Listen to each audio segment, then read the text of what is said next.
everyone, welcome to my channel.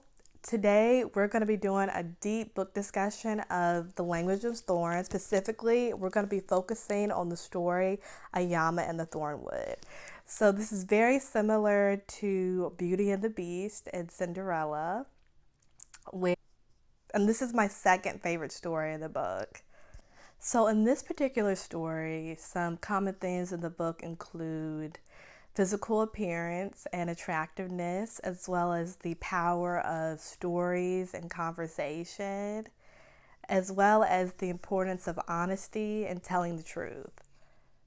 So, the setting of the novel is the usual classic fairy tale where we have a kingdom ruled by the king and his queen, the princes, and the regular townspeople.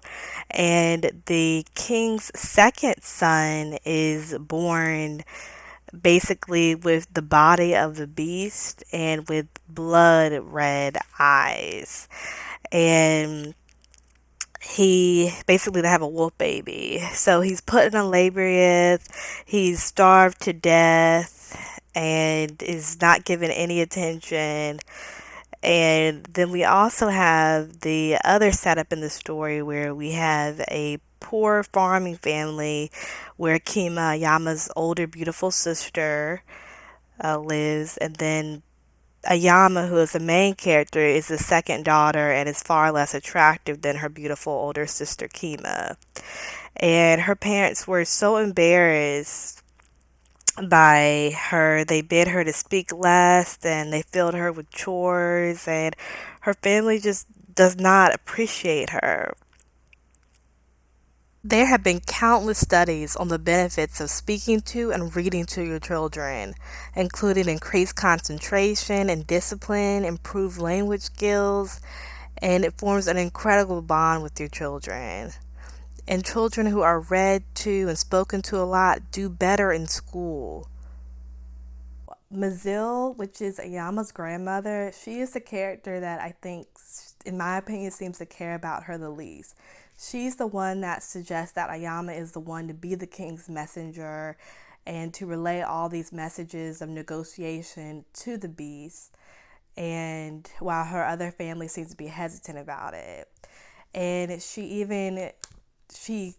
she insults Ayama a lot, and she even says on page 9, "Don't worry," she said, "I know you are frightened, but after you've earned the king's reward, you will have servants of your own. You never need to scrub a floor or scrape or stew from an old crook pot again." And I honestly felt bad for Yama. She's been so starved of basic human needs like attention and conversation, and she's so used to the point of being in the background and have been insulted that she hardly even notices it anymore. So when Ayama is sent to the woods to bargain with the beasts about destroying their herds and to tell them to stop, the beast says something really interesting. He says, "I have a bargain for you, little messenger. Not the king. Tell me a tale that can make me feel more than anger, and if you can manage it, I may let you live." The power of storytelling is just so paramount in this book, and when they were when Ayama and the Beast were telling stories to each other, I really got like all the feels of like being in a campfire and just listening to your elders or grandparents telling stories.